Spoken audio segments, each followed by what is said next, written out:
dealing in the question of at v'chamor, right? If you, let's say somebody, he wants to acquire, with a case, the original case that that raised the issue was that there was a fellow who was so happy that he got married to a new wife. He says, I'm going to give all my possessions over to your kids. Thing is that she's not even pregnant yet. There's no kids. So the other son, meanwhile, the son from his first marriage comes over and says, hey, wait a second, what about me? So he says, you too. So then the question that we want to know is, does the transference go to that?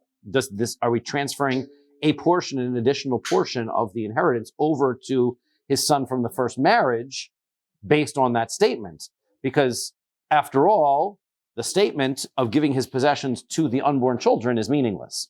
So we considered that, we had this discussion, this argument back and forth, and we related it to this parallel case of at v'chamor, that let's say somebody says, you should inherit just like my donkey did, or you should acquire this gift like a donkey. And so just since the gift of going to the donkey doesn't work, so too then the gift to that person doesn't work. We had three different opinions on what happens if somebody says, at v'chamor, you and the donkey, right? Is he saying you and the donkey, meaning you just like the donkey? We had one opinion, Rav Nachman says, well, the you part works, the donkey part does not work.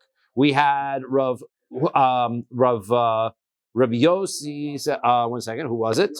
It was Rav Nachman, Rav Hamnuna. Rav Hamnuna says that the statement is meaningless. You attach the two things together. The donkey part of the statement is meaningless. So too, the you part of the statement is meaningless. And then we have Rav Sheshas, who says that's not how transference of property works. When you transfer something over to two people, you're transferring the entire property to each of the two people. Then they've got a split. Well, the donkey doesn't get a part. So therefore, only the person gets the whole thing. And so therefore, you're not only getting half of it, you actually get the entire thing. Okay, so those are the three possibilities. And then we wanted to question, we wanted to figure out where Rav Sheshas gets this rule, this idea from, and we brought a case that we did very, very quickly at the end yesterday about truma.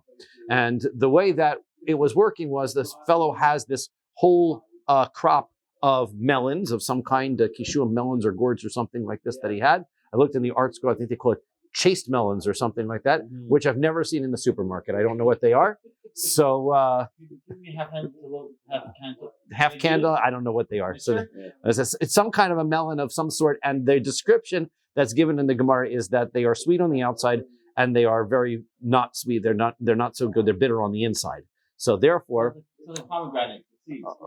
I don't think it's a pomegranate because the Rimon is a pomegranate. We know that word. So it's not a pomegranate, but whatever this melon is, the bottom line is what he does is he says, I'm going to take my crop and I'm going to take this one melon and it's going to be the truma for all of the other melons. The challenge is that by rule, you're not allowed to take truma on the sweet stuff by using the bitter stuff.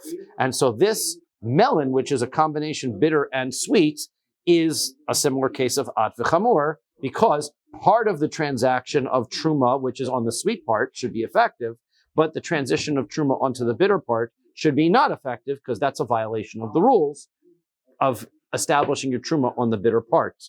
So why is it that this transfer of truma is effective?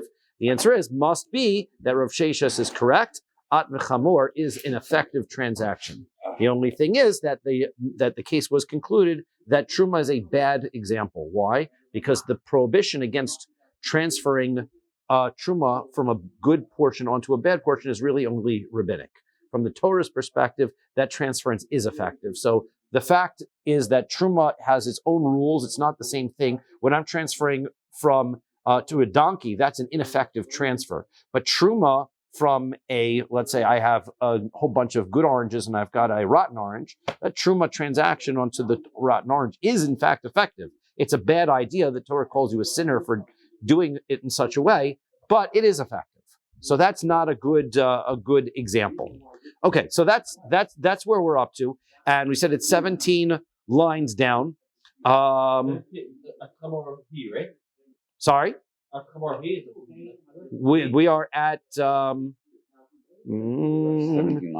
li Rav Mordechai li Rav Ashi, right? That's what we're up to. Rav Mordechai is going to say to Rav Ashi. I was told it's 17. I didn't count. I trust. I had a reliable source. Okay. So Amar li Rav Mordechai li Rav Ashi. Meisiv Rav Avya tiyufta. Okay. Now, tiyufta, the word tiyufta means a refutation. Normally, when you have the word tiyufta, this threw me off when I was preparing the Gemara. Tiyufta means that you're refuting a position, and we're talking about Rav Shesha's position. My presumption was what we were doing was refuting Rav Shesha's position, but in fact, what he's actually doing is creating a refutation against those who are arguing with Rav Shesha. So he's actually bringing a support to Rav Shesha's position. Ma'aseh b'chamesh noshim. There was a story that happened. 5 ladies. Ubahen shtei achios. Amongst the 5 ladies, there were 2 sisters. Don't try this at home. This is one of these Gemara cases. Very dangerous. Don't try this at home. Ve'liket echad kalkala shel ta'enim. He's got himself a basket of figs. Okay? So, Vishalahen, right? So it says Vishalahen, Haisa, Vishal Shvias, Haisa. It was part of them were from them, and some of them were from Shvias. This in the Gemara over there discusses why those issues are relevant, not necessarily so relevant for our discussion here. The Amar, and he says, Harekuchen mikudeshesli bekakolazos. He says, all of you are married to me using these dates. Well, how does marriage work? Marriage is a process by which you give over something of monetary value, of shava pruta, over to the woman. She accepts it, and now you're married. He's got a whole basket here of figs, which have monetary value, despite the fact that the Shvias, that's one of the points of the Gemara they bring over. There is monetary value to them, and he is going to use them to marry the whole group of the 5 ladies. Okay, as I said, very dangerous. Don't do this at home. I would not recommend this. So this is what he decides he wants to do. Now, v'kibla achas mehen al yedei kulan. How do they accept it? One lady becomes the shlicha. She becomes the messenger on behalf of the whole group, and she says, "Great, I accept it on behalf of all of us." So now, who's married? That's the question. Who's married? So Amru Chachamim, the Chachamim say we have a problem here. The problem is that we said 2 of them were sisters. The 2 sisters cannot be married to this one man simultaneously as a Torah prohibition, right? We call this a marriage she'ein ru'uya l'biyah. A person cannot have relations because a person is prohibited by Torah law from having relations with a woman and her sister while they're still alive together. So therefore, he cannot be married to these 2 ladies simultaneously. So now, who's married? Right? One of the sisters, the other sister, the 3 that are. So he says, the answer is, ein achayos mikudashos. So the sisters are not married. You don't take one of the sisters but not the other, because it's all happened simultaneously. Since each one prevents the other one from being married, neither of the sisters are out.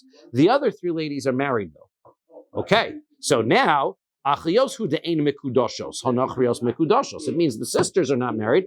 The other 3 ladies, though, are married. Well, how does that work? The amai. How could you do that? It's at v'chamorhi. This is a case of you and the donkey. How so? Because at v'chamor is where I make an invalid transaction simultaneously in the same words as the valid transaction, and we are suggesting that the valid transaction should be effective according to Rav Sheshes. He says the valid transaction is effective. In fact, it's 100% completely effective, right? And in this case, also, the marriage is 100% effective for those 3 ladies, right? And therefore support for Rav Sheshes. But even if one of the sisters accepted if one of the sisters accepted, it would be fine. But the problem is that both of the sisters accepted. Both of them were there, but they had one service, the shalicha. That's correct. That was so it does not matter, because the shalicha, the one who's the messenger on behalf of all of them, she becomes equivalent as the same person as all of them. The shlicha, but if she's disqualified being one of the 2 sisters, so that's a question.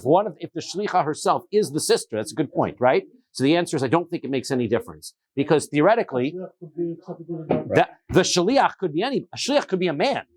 If the 5 sisters appoint a guy and say, "You be our shliach," right? That's an uncomfortable chuppah. But theoretically, let's say the bride isn't feeling well, but she doesn't want to miss she wants to get married today. So she could send somebody. She sends, a person. She hires a guy. Go up there, and when he comes to give you the ring, accept the ring on my behalf, right? Is that even legal? It is 100% legal. It is not very common, right? It's not good for the pictures, but it is perfectly reasonable to be able to pull off, right? So So who the shliach isn't obvious. The shliach has to be somebody. Usually, when they accept it upon themselves too at the same time, and the other group. That's correct. They're accepting for themselves and everybody else simultaneously. A shliach, the limitation of the shliach is the shliach has to be somebody who is equally obligated in mitzvos. right? So even though this person in this case circumstance might be, even though this person qualified from accepting. So let's say, for example, a person who's not Jewish, a non-Jewish person can't be your shaliach, right? So, but a person who is equally obligated in mitzvos, even though let's say if he's a man, for example, he can't marry this guy, but since he's in the parsha of the mitzvos of marriage, he can be a messenger on behalf of the group. In this case, one of the ladies, it wouldn't make a difference, even if it's one of the sisters who ends up herself not being married, she is accepting it on behalf of the other three ladies, and therefore. But the issue still at v'chamor. The issue still exists that the statement itself of you're all married to me is not true because you're all not married to me. So how is it that you can divide the statement up and allow some of the ladies to be married and some of the ladies not to be married? Now, I had heard this pointed out from the Tosfos Rid, who comments that the case is not exactly parallel if you think about it. At v'chamor means that I am giving over the possessions to a donkey and to a person. So the recipients, one of the recipients is not valid. Here, the husband is the recipient. He's the one who's being kona. He's the one who's acquiring. It's the two different ladies, the ones who are being makta, the givers, who are two different. Nevertheless, the point is equivalent. The point is the same. When you have in a transaction one valid party and one invalid party, and the transaction is happening simultaneous, that's the case of at v'chamor, and it seems clearly here that it is effective. So does this not refute those who are arguing with Rav Sheshas? Okay, that's the point. It's a backwards sort of thing. It supports Rav Sheshas, but the Gemara uses the language it refutes. It refutes those who argue against Rav Sheshas. So Amar Le Hainu de Chazai Rav Huna bar Avia bechalma de Mosif Rav Avia tiyufta. So he says that in fact. So I saw Rav Huna, the son of Avia, in a dream. And because why? Because Rav Avia was the one who asked and pointed out this question. And that's, just as a person's logical deductions in mitzvos and Torah is his offspring, so too he had a dream about Rav Avia's offspring, which is a hint to the fact that here was this teaching that was going to resolve the issue. So he says, the problem is, we established the answer already. Rav Avia's son Rav Avia already explained. You know what's going on in this case? The case was that he actually specified when he did the wedding transaction, he said, any one of you who are able to marry me will be married through this basket. So the phrase itself isn't exactly an at v'chamor. At v'chamor includes, if he would have said, all of you are married, then you're right, it wouldn't have been effective, because at v'chamor is not effective, and sorry, Rav Sheshas, but you're not correct, it's not effective. Really, in this circumstance, he had made the statement that was, any of you who are valid for marriage to me are married to me. Hence, the three that are able to be married are married, and the other two are not. Still dangerous. Don't do it. Okay, so now, Hahu de Amar. So that's, again, so now we're going to move on to the next case. So that's the circumstances of at v'chamor, and whether or not you're able to transfer over something with one invalid statement and somebody else is valid at the same time. Here comes a new case. Person says to his wife, he says, you know what I'm going to do? I want to transfer my property to you and to the kids. And he said that's a meaningful statement because usually the wife doesn't inherit. So he wants to be able to include her in the will, make sure that she gets her own portion from the estate as well. So Amar Rav Yosef, Rav Yosef says, question is, how much does she get? Because is he just including, he said, just like all the kids are getting, you're going to get a portion like everybody else? Or kansa mechza. So Rav Yosef says she gets half of the estate. Why? Because what was the statement? You're going to get, and the kids are going to get. There's only two parties. You, and then the kids. Now there could be 10 kids. But in his statement, he made only two groups. You, them. You 50%, them 50%. Now the fact that there could be 10 kids means the 10 kids are going to split the other 50%. Rav Yosef says, and this is what's very important, the whole point of these Gemaras is to be able to figure out when you make a transference or a gift, we really need to understand what people mean by the words that they say. The halacha is, in halacha, it's important that the common colloquial usage of speech makes the difference as to what actually transfers here. So the question is, when a person makes a statement like that, a phrase, you and the kids, do they mean you amongst the kids, or do they mean you and the kids, as those two groups are going to be the two groups that inherit, and really he's giving his wife half of his possessions? So Rav Yosef is the one, he says, that is a 50-50 split. 50% to the wife, 50% of the kids. That's how you look at such a statement. V'amar Rav Yosef says, Mina la, where do I know such a thing from? Tanya, again, he's going to need to bring a source from an earlier text. He brings a brisa. The brisa says as follows, Rebbe Omer, v'haisel arun ulevanov. So Rebbe says the pasuk in the Torah tells us about the lechem hapanim. There are 12 loaves, right? They're put onto the showbread table, and they stay warm the whole week. As one showbread plate, as one set of loaves are put on, the other ones come off. They were still warm. It was a big miracle. The bread is divided up amongst the Kohanim that were on service or on service duty that week. The Kohen Gadol can take as well. The Torah says that Aaron and his children take. So, mechza la'Aaron, mechza levanov. Half of it goes to Aaron, half of it goes to the other Kohanim. So if the Kohen Gadol wants to take, he gets to take half of the loaves, the other half goes to everybody else. So, that's exactly like our case, right? It works out perfect. That's the parallel. When the Torah says to Aaron and his sons, the Torah is telling us half goes to Aaron, half goes to the sons, just like when he says to his wife and to his sons, half goes to the wife, half goes to the sons. That's Rav Yosef's proof. Amar le Abaye says to Rav Yosef, Bishlam ahasam. He says, wait a second, I'll tell you what's going on there. Aaron, over there, Aaron bar chalukahu. Aaron is a Kohen, which means if the Torah didn't say anything about Aaron being able to take from the lechem upon him, from the showbread, so then he would have gotten a piece anyway, right? The Torah didn't have to tell us Aaron gets a piece. The Kohanim eat it. So that means Aaron is a Kohen. He could get a piece. So therefore, lahachi parat berachmana lemishkal palga. Why would the Torah go out of its way to specify that Aaron gets a piece then? To say he gets a piece isn't necessary. Therefore, what really is going on is Aaron is getting a piece superior than what we thought he was going to get. Before the Torah said anything, Aaron was getting a piece. Now that the Torah says something, he's getting half. That's the reason why the Torah is mentioning Aaron. So that makes some good sense. But that's not parallel in our case by the wife and the kids. Because Isha lav bas Yerushahi, a wife doesn't get any portion. If the statement is intended to give his wife more than she was otherwise entitled, just like the statement in the Torah is to give Aaron more than he was otherwise entitled, so the statement in the Torah elevates Aaron from a piece to half. But for a wife, it's elevating it from nothing to something. It doesn't necessarily mean half. So Daya Shetito ke'echad min habanim. Elevating her to a status that's greater than she was should be enough to make her like equivalent to one of the kids. And so therefore, if you have 10 kids plus her, just split the estate 11 ways, and she gets a division, she gets a portion like everybody else. Right? You see the point, right? It's not quite parallel. Your proof from Aaron is not great. Okay. So that's what Abaye suggests the law should be. So now we have an argument between Rav Yosef and Abaye.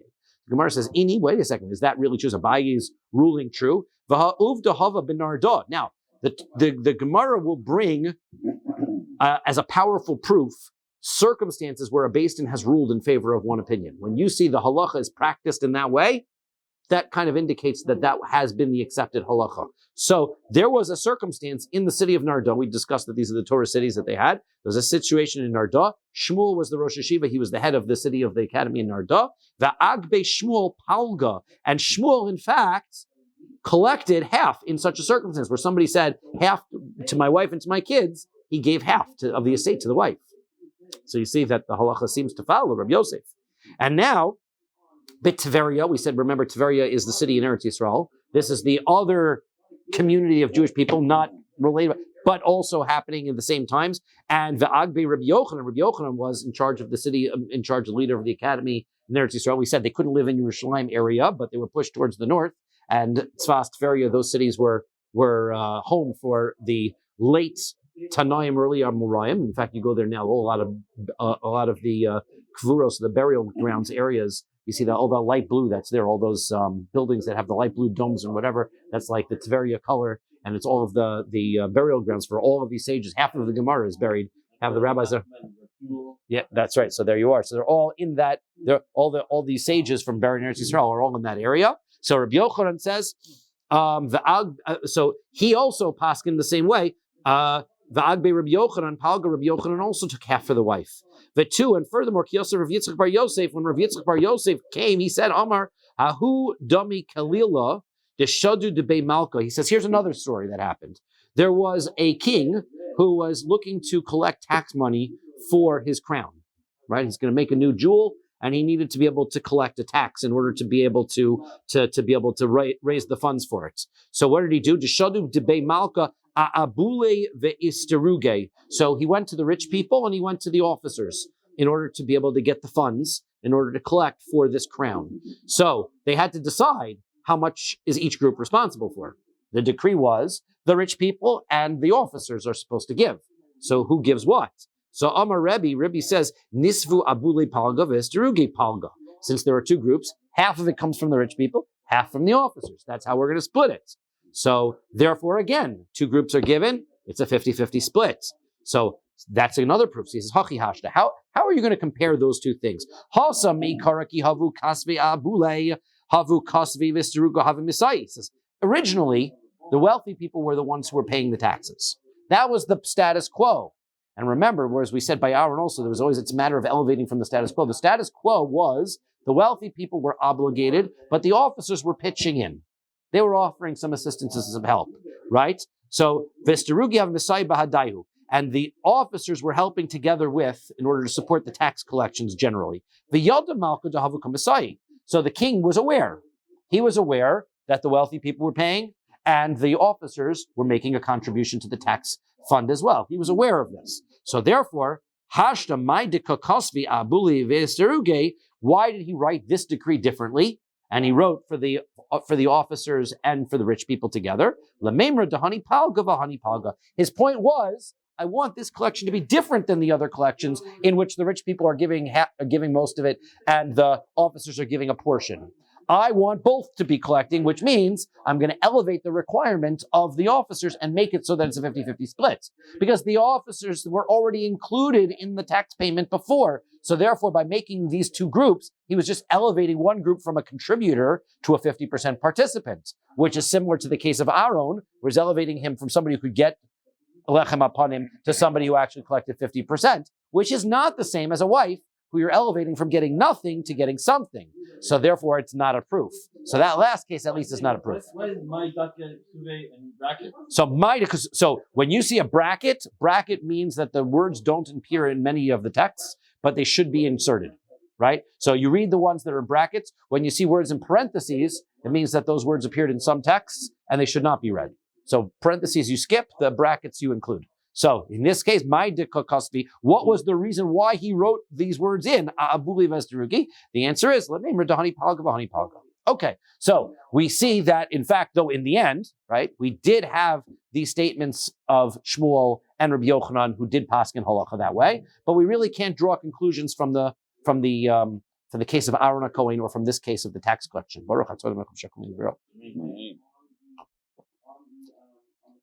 Okay.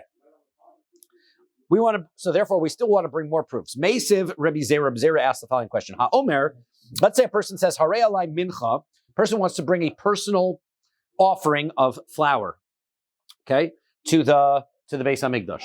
Now, the amount that he wants to bring, he specifies a mea isaron. He wants to bring 100 isaron. Now, the large utensils, the utensils that are in the Beis HaMikdash, they had a certain capacity. They were able to comfortably hold 60 isronos, and then you could pour oil in it and mix it up. Now, you didn't necessarily have to mix the oil in, but the utensil had to be large enough so that if you did mix, all of it wouldn't fall out of the utensil. So the maximum size that you can fit in one utensil is going to be 60. This person makes a pledge. He's going to do 100. Lahavi b'shnei kelim. So he says, I'm going to bring 100 in 2 utensils.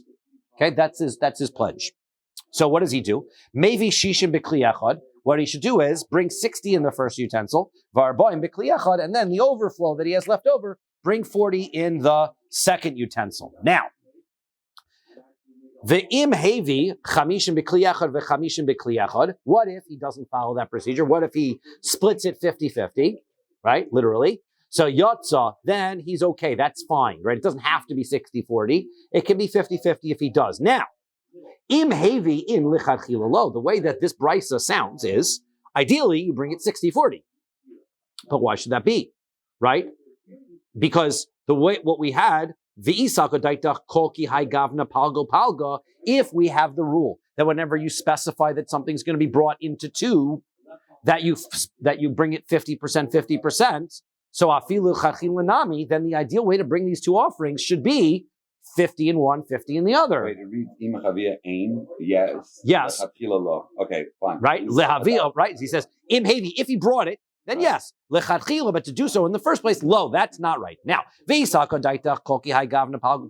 can tell me that every time we have this kind of a case where a person says, I'm going to bring into utensils, I'm going to do 50-50, so then afilu lechatchila nami, it should be the ideal way to bring it. Ideally, we should say 50-50. The Mishnah this price does not say that. This price says 60-40 is the ideal. So hachi hashta, how are you comparing these cases? It's not a comparable option, not comparable. Hasam anansadi dahai gavrami korla korban goldo kamachavin. This guy, we understand, he told us that he wants to bring a very large sacrifice. That was the reason why he needed two utensils. He wants it to be he wants it to be a very large offering. Why did he say he's going to bring it in two utensils? Is because practically he couldn't fit it in one utensil. It's a very large offering. Couldn't fit it in one utensil. So therefore, since he can't fit it, he's going to bring it into two. Now, kama de efshar asuye maisinon. Whatever he could bring in the first utensil, he could bring, and then he brings the rest. It wasn't his intention to say, my offering is two containers full. That wasn't what he means. I was one offering, is 100. Turns out that I understand I can't bring it all in one, so I'll bring it in the second one too. But that wasn't his point. His point wasn't to split it. Whereas when we're discussing splitting his inheritance, he's splitting his estate between parties, that is a decision to split. So these two things are not the same. But the Gemara comes to a conclusion. The halacha follows Rav Yosef. Now, generally speaking, Rav Yosef versus Rabbi, we always are going to follow Rabbi, not Rav Yosef. So the Gemara tells us, so it happens because Rabbi is the teacher. So therefore, we're going to follow him. But now, Rav Yosef, there are 3 times in this Masechta that the halacha follows Rav Yosef. So the Gemara quotes the three circumstances, and we didn't learn them because we joined in the 9th parak. But the first one is bis sadeh, when it comes to a case that we learned earlier on in the Masechta, that when somebody is when the brothers get an inheritance and they have to divide it up, and one of the brothers lives in the next door property, it is convenient for him to be able to have a claim on the field that is closest to his existing property. Because if you're going to be a farmer, you want to be able to, you bring your oxen and your wagons and things directly over. That's correct. You see, be able to have one contiguous property is better. So Rav Yosef says that a person can have, so that follows Rav Yosef in that circumstance. Inyan, as far as the case of Inyan, so when a person is making a transaction, we would call it a kinyan chalipin, a transaction where we're exchanging goods. So let's say you have a very large amount of produce that you want to transfer over to me. Well, for me to go over to your house, pick up the possession and show I own this, it's a very large amount. I can't. So what's the easy way to do it? The answer is we do an exchange. So you take something of value and you give it to me. When you acquire something of value from me, then I acquire something of value from you. It's a trade. So you take out a pen, right? Doesn't have to be of equivalent value. We do, well, yeah. So it was sort of, so it says, right, so you do, it's actually a kinyan sudar at a chasna, which is a question whether kinyan sudar and chalipin are really the same thing. Kinyan sudar is where I take something and it represents, the difference is that a kinyan sudar is, I am acquiring this just like I'm acquiring the other thing, correct? Right. So, but this is actually, kinyan chalipin is an exchange. What happens if I want to change my mind in the middle of the transaction? Can I do, like we're talking like, hey, we're the business deal and whatever, and meanwhile we're having this conversation. I go, actually, I kind of regret it, forget it, I cancel it. So the transaction, the exchange, is considered the end of the transaction. Monetary payment is not relevant, right? In other words, he's got 1,000 pounds of wheat. He gives me the pen, and I go like this. Well, now or he goes like this. Now I own the wheat. Right. I owe him the money for the wheat. Now I can't go back on that transaction. Right. I owe him the money. So, in fact, if I say, well, I don't want it, I change my mind, he can sue me in court for the money. So therefore, that way you can't change your mind. But up until what point, the question is, up until what point can you change your mind? That Rav Yosef says, as long as you're still having the business conversation. It doesn't have to be immediate, like right afterwards, go, oh, I changed my mind. But if we're still having some conversation about the details, I'll come over to your house, I'll pick it up, we're still talking about it, and while we're having the conversation, so as long as we're still in the conversation, I can back out. And this case of mechza, this halacha about when somebody makes this declaration, half and half, this statement, I'm going to give it to my wife and to my kids, half goes to the wife. That's what his intention is. as we see that in Nardoi and in and in Tveria, they followed that halacha. Okay, next. There was a fellow, and he didn't have a wife anymore, but he bought some fabrics, he bought some silks, and he sends it to his house as a present for the family. Okay, so who gets what? So Amar Rabbi Yami says, Haru'in lebanim lebanim. So whatever fabrics are appropriate to use for men, so that's men's. The boys divide that section up. Ru'in lebanos lebanos, right? And whatever is appropriate for the ladies to use for their, clothing and whatever, that's what they use, right? You don't have to split it evenly. It's clear and intentional that the product that they're purchasing, right? If I send, if I buy a whole bunch of different perfumes and colognes, right? The ones that are for men are for the men to split, and the ones that are for the ladies are for the ladies to split. So that makes good sense. Now, velo amran, this rule that it goes to the daughters is lo amran ela deles le kalosa. That's only if he has no daughters-in-law. Now, if he has daughters-in-law, it complicates things because his sons also want the stuff that are good for the ladies because they want to give it to daughter-in-laws. If he has daughter-in-laws take priority because his sons have an obligation to support the daughter-in-laws. Therefore, he wants to help his sons to support their wives, to give gifts to their wives. So the daughter-in-laws take priority in that circumstance. Aval. However, isle kalasa le kalasei shadar. Ve'i bansei lo nas nesiban lo shavik. Binasei umeshadar le kalasei. But that is if he has daughter-in-laws, then daughter-in-laws go first. If he has no daughter-in-laws, then it's going to go, if his daughters are married, that goes to the daughter-in-laws if his daughters are married, right? He's got married daughters and daughters-in-law, goes to the daughter-in-laws. But what if he has daughters that are not married? Then the daughters who are not married get it. Wait, why would the daughter-in-law? So the order is daughters that are not married, right? Then daughters-in-law, and then last daughters that are married. Why? Because the order of his preference is, again, same type of halachas that we're discussing here. What is presumed to be a person's best interests? He needs to take care of his daughters. That's a given, and he wants them to look good. He wants them to get married, so he's providing for his daughters. That's number one.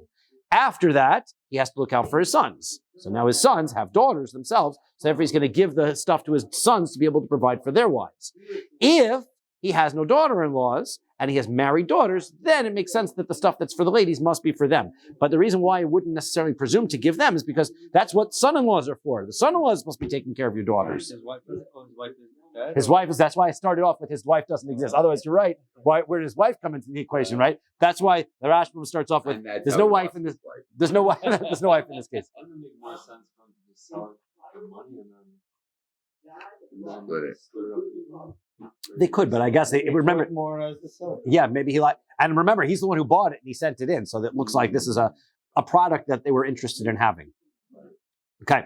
And even if, by the way, they did sell it and use all the money, the question is, which part belongs to who anyway, right? You still have to know who has the rights to the money, right? Well, if it's married daughters, it's the sons, right? If it's not married daughters, the daughters get it first. But the daughter-in-law is going to get anything. Unmarried, so again, the priority is unmarried daughters, Right. daughters-in-law, and then married daughters. No, but in this case, it's not a female product. It's not something necessarily you would give. Remember, the transaction is the silk, right? So they acquire the silk first, then they would sell it. So Right. only the people who owned the silk would be able to receive the money for the product that they sold.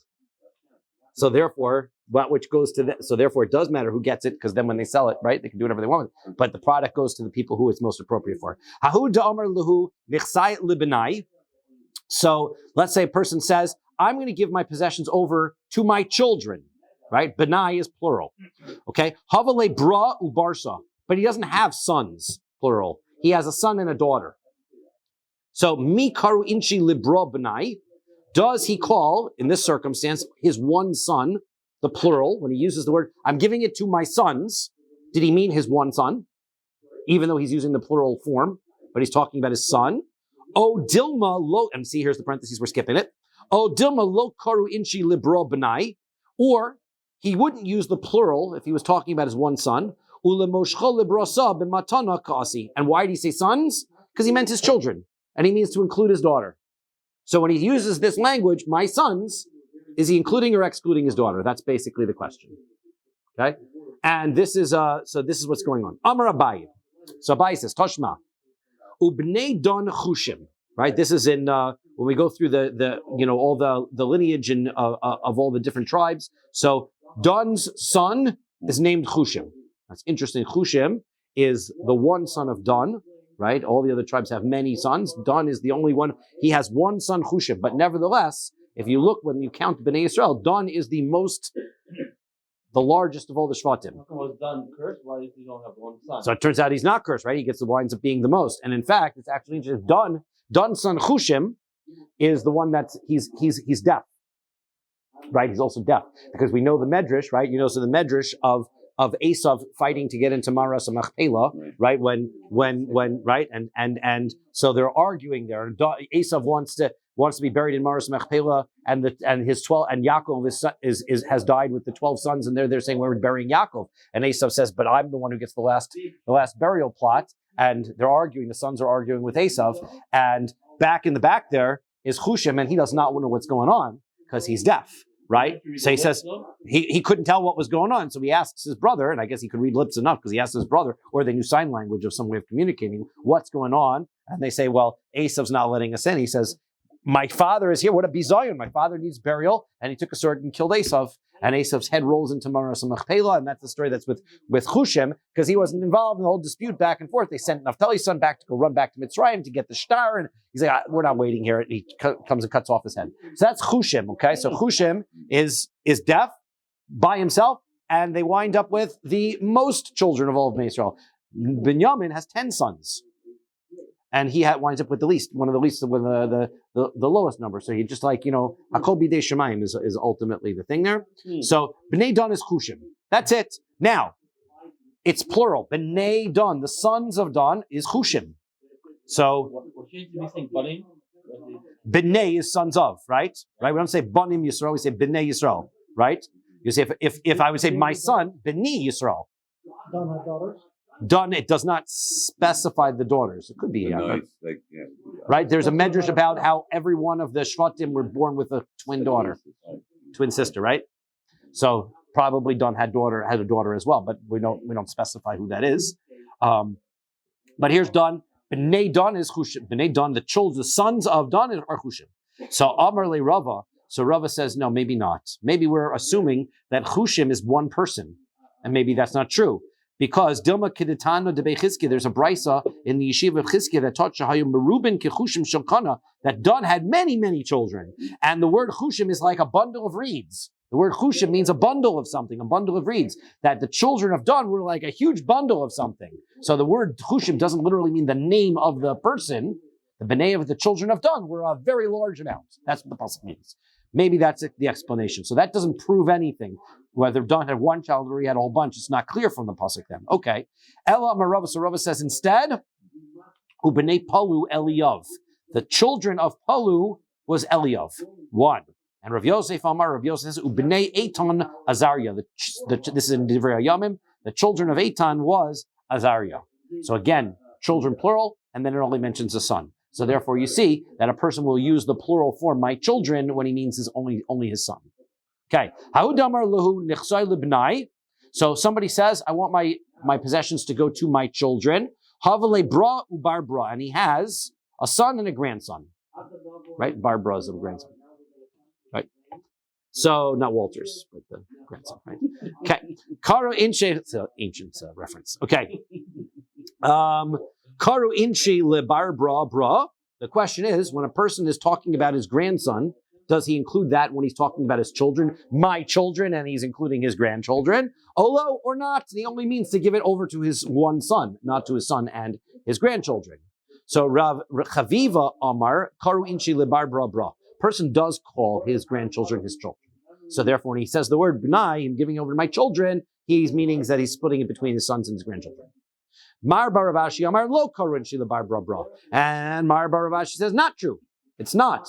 Doesn't include the grandchildren. Tanya Kavase de Mar Baravashi. There's a brisa that supports what Mar Baravashi just said. Hamoder hana mi banim. If somebody says, I will not, he says, I'm angry at my kids. They don't call me and they don't visit. So therefore, they are not going to be able to get any benefit from any of my possessions. And then the grandkids come over. Can the grandkids get his possessions? Can grandkids use the possessions? The answer is, mutter bibnei banim. The grandchildren can. So therefore, when he's referring to the children, he's not referring to the grandchildren. So therefore, when he says all my possessions go to my sons, he's not including the grandsons. Right? That was so easy.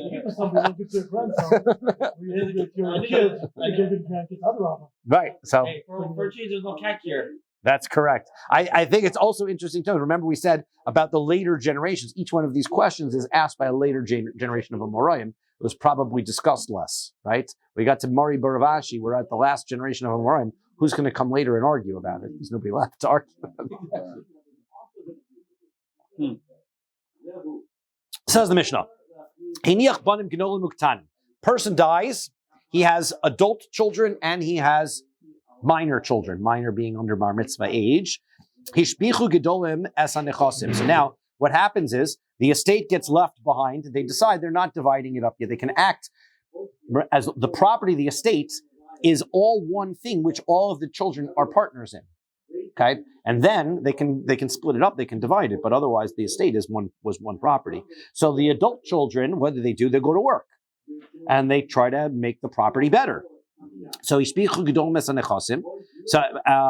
so if the older children start to do work on the estate and the estate profits and gets better, so then hishpichu leemtza. So then the profit goes back into the estate, so that at some future time when they divide up the estate, even the profits that they made get divided amongst the smaller children who had no part in the work, right? Because it becomes just elevated. It just elevates the increase of the estate. If they, however, say, "Look what our father left us," that statement is basically time to tally up. Let's make an evaluation. The property that our father left us is worth $500,000. Period. Okay. Now that we wrote that down, now we're going to build some houses. And we're going to build some things on the property, make the property better. So then, hare anu osin ve'ochlin. Now we're going to get to work. So hishbichu la'atman. Whatever value increases is theirs, because they're making a statement saying this is the evaluation of the property at this point. Any work that we're now going to do is on our own. We have the rights to be able to gain off of our own work. So therefore, the property of the 500,000 is going to be what's split amongst the heirs, and then whatever work these individuals put in on their own, they get to keep it.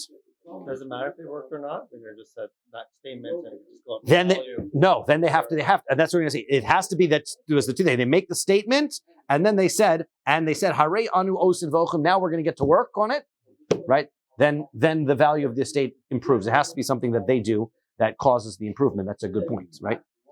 V'chein, similarly, ha'isha shishbichas and nechasim. Let's say a woman has the same sort of a circumstance. So she has the possession of the property. We're going to discuss in the morning how so. How does she get possession of the property? She's not an heir, right? So she gets possession of the property. Ishbicha le'emtza. If she goes to work and improves the property, then the value of the estate goes up, and eventually when the heirs inherit it, so then they're going to split that. Im amra re'umashi niach li bali. If she makes the statement, look, this is what my husband left behind, so that's the final tally of the value of the estate. Hare ani osev ocheles. Now I'm going to go to work and I'm going to make for myself. So then hishpicha le'atzma, then the value of the increase is hers. Says the Gemara, Rav Chaviva Breder of Yosef Breder Rava. Mishmei de Rava lo shanu ela sheshavchu nechasim machmas nechasim. Aval shavchu nechasim machmas atzman. This is what Aviv's point is. This we learned that the property that they get the value of the increase in the estate is only if the value increases because of their efforts. However, if the value of the estate went up on its own, they didn't do anything. Just, it's Toronto. The property values went up. What are you going to do? So let's say that happens. So then hishbichu la'atzm. So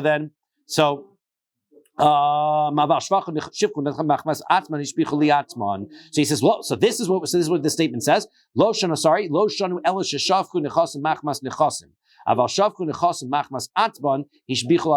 this is the circumstance I had it backwards, if the estate goes up in its own value, if they make the declaration, and now the estate goes up in its own value, that still is the property of the brothers themselves. Because they made the statement, this was the value of the property, this is how we're going to evaluate. Now it goes up, now those brothers get the extra additional value. However, even if they never tallied it, they never said this is the amount, if they physically put something new on the property, they changed it, even if they did not make that declaration, that's still their property that they get value on. So if they, for example, they go build a house on the property, even though they didn't say, this is the estate of our father, now we're working for ourselves.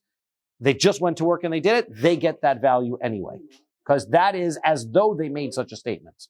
Doing the work, taking action is as though you're saying, this now is for me.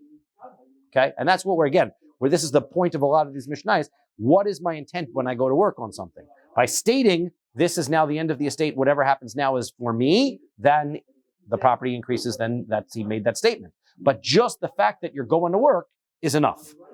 Okay, so now, Ini, is that true? Rabbi Chanina says, what if the father doesn't leave them anything except a pit? He leaves them a cistern of water, right? And so what's the value of that? People want to draw water. They'll say he's in the desert and they've got a well, and so people come over and say, can I use your well? And so, but there's no, the well makes its own money, right? Nobody has to do anything to the well. He just has to sit there and collect the money, right? So then in that circumstance, haschar le'emtza, since there's no work that's being done, since the person is sitting there doing the work, he's collecting the money for the well, why the money goes back to the estate? Why should it go back to the estate? There's a guy sitting there and he's collecting the money and he's doing work, right? The well's not collecting its own money, so why shouldn't it be his? So the answer is, V'ho daini demachmas atzmahu. So he says, look, this is the person, he's doing the work, he's sitting there and he's taking the money, so why shouldn't the money be his? Why does it go back to the estate? So the answer is, who shani, so he says shani, that's different, is because odaini delintarusahu davida vafilu ketanim nami matzum intri. The work that's being done on the well is so minor, so insignificant that it's irrelevant. So it's still time. Yes, and that's the point that he's making. No, and that's the point that they're making. The time of just sitting there and happening to just guard the well, which is such an easy job that even a kid could do it, which is what it says, even one of the kids could do it, it's irrelevant. It's not necessary for him to be the one that does it. So therefore, sorry? Try Mr. There you go. Okay. Next, Amru, Re'u Mashiniach Abba. Let's say they make the statement, look, this is what our father left behind for us. And they said, from now on, whatever increase goes to us, now the increase goes to them. Rav Safra Shavak Avu Azuze Shaklinhu. So Rav Safra, his father left behind money. Okay, so he took from this property that his father left him. Avad Bahu Iska. He made a business out of it, and he made some money, right? So now, before they divided it up, right? He took whatever his father's inheritance, he made some money off of it. Also, Achi, his brothers came, and Tavu Bedina Kamei de Rava. And they brought him to Beis Din in front of Rava. And they said, look, you never made the declaration that the property of our father is ended, so therefore, this business that you made that made money is really part of the estate, and we should all be splitting it. It shouldn't be yours, Rav Safra. So Amr Lahu Rav Safra, so Rava said back to the brothers, Rav Safra Gava Rabahu, Veloshavak Girsei, V'torach Lachrini. He says, Rav Safra, we understand what he was doing. Rav Safra was such a big scholar, he never stopped learning. So therefore, if he took a break and did some business, the only reason he would have done that was in order to make enough food for himself so that he could survive and continue learning. It wasn't in order to be able to increase the value of the estate. So therefore, even though Rav Safra didn't make the declaration that this is now for myself instead of for the estate, it is considered, Rava said, knowing Rav Safra's character, it is as though he made that statement. And therefore, whatever business he did is for himself and not split amongst the estates. So again, what the point of this section of the Gemara is to point out to us is, regardless of the Mishnah, which Mishnah says he has to make this declaration, or he has to make the statement, or he has to do an active work on it or something, that in fact, you can derive based on the person or the personality or the circumstance, whether he was doing it for the estate or whether he was acting on his own behalf. Ha'isha shish bichas and achasam. The next case in the Mishnah is a woman, she makes the property better, okay? And then the value goes to the property. So Isha benichsa yosmi maya v'ditay. How does she get the property? It's the orphan's property. The husband died, goes to the kids. Why does she have it? So he says, Rabbi Yirmiyah, Rabbi says, but Isha yoreshes. This must be a circumstance where the woman inherited, meaning he wrote her into the will. Like we had that case of the circumstance. The Rashbam has also a circumstance where potentially if a man marries his niece and then the brother dies, who is like the uncle, right? And then he dies, and then the property, and they have no sons, so the property goes back up to his father, and then the father dies, and then she is the daughter of a son, so then she becomes the heir of the grandfather. Anyway, it becomes convoluted. But the bottom line is, this case is a case where this woman actually was an heir to the property, and so she's one of the heirs who can now has a right to the property and do the work of the property. So then, Pshita, if she's one of the heirs, why is that any different than the first case where we were talking about one of the sons doing the work? So what's the difference? Because what would you have said about the wife? Since a woman normally doesn't get involved in getting started and doing the business, even if she didn't specify that she's doing it for herself, it's like Rav Safra, right? Exactly like Rav Safra. We said like Rav Safra. Rav Safra doesn't normally go to work and do business. He's normally learned. So therefore, if he went to work, clearly he was doing it for himself. I might have assumed the same thing about the woman. Normally, she doesn't get involved in the business stuff. So if she goes and she starts to do it, clearly she was doing it for herself. Kamashmal, and the Mishnah says not so, right? Woman is also is able to do it for the sake of the estate and for the sake of taking care of her family. If she says that's the end of the estate, now I'm doing for myself, so then the property goes to her. Pshita, that's obvious also. We already learned that by the sons. Also, so why is it any different if it's just because it's the wife? Because what we have said, because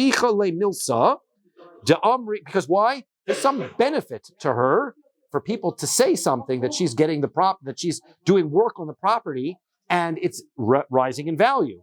Da'amri, because people say katarchi ka yasmi, so shikami yasmi, that isn't this woman an amazing tzadekes? She's making the property better so that the orphans will have what to live on. What an amazing woman she is. And so therefore, since she can get all that praise, maybe despite the fact that she said, this is now for me, she'll change her mind and she'll achule achla, she'll be mochel, she'll renege and she'll say, it's fine, it can go to the estate because look how much credibility I'm getting. Look how much of a valued member of the community I'm. People are talking so nicely about me. Kamash Mullah, no. Money's money. And as much as people would be nice and talking, whatever she said, this is for me, that's for her. Amri b'chanina. Rechamina says, Hamesi isha libno godol babayis kan o. He says, if a person marries off his son in a house, what was the custom back then was a person, when they get married, the marriage process would be a year in between. They would pick a chassan would pick a kala, they'd have kiddushin, right? They would transfer over, here's the ring, and then they go home for a year. The husband's job for the year was to get the house ready, and then after a year, she'd move in and they'd be married. Now, the husband, this father now, what does he do during the time? He builds a house for the family, the new couple. He builds a house for them. So the custom was that they'd have the wedding in the house. First thing that they would do, they'd come, they'd have the party in the house, and then the couple would move into the house. That was the custom. Since that was the custom, so if this person marries off a wife to his son, to his oldest son, in a house, then the house is, even if he doesn't give him a kinyan, he doesn't make it clear, he doesn't say to anybody. Again, this is the same thing as we've been learning. These are transactions automatic, despite the fact the person didn't say it. We presume it to be his intention because that was customary. That was what people were doing. So if he builds a house, they have the wedding in it, it belongs to the son. That's it. He doesn't have to, if he comes tomorrow and the father says, it's my house now, the son say, no, dad, it's mine. That's what it is. V'davka gadol, but that's only if the following conditions. It's his oldest son. V'davka basula, and he's marrying a wife for it's her first marriage. V'davka ishto rishona, and also if it's the son's first marriage. V'davka shesiu rishon, and also if it's the first wedding that the father's making. Meaning, this is a big special simcha. So he built the house in order to make a special simcha. Then part of the whole process, part of the custom was to give over the house. Okay. Let's stop here. Okay. This is a good place to stop. We'll continue on from this point.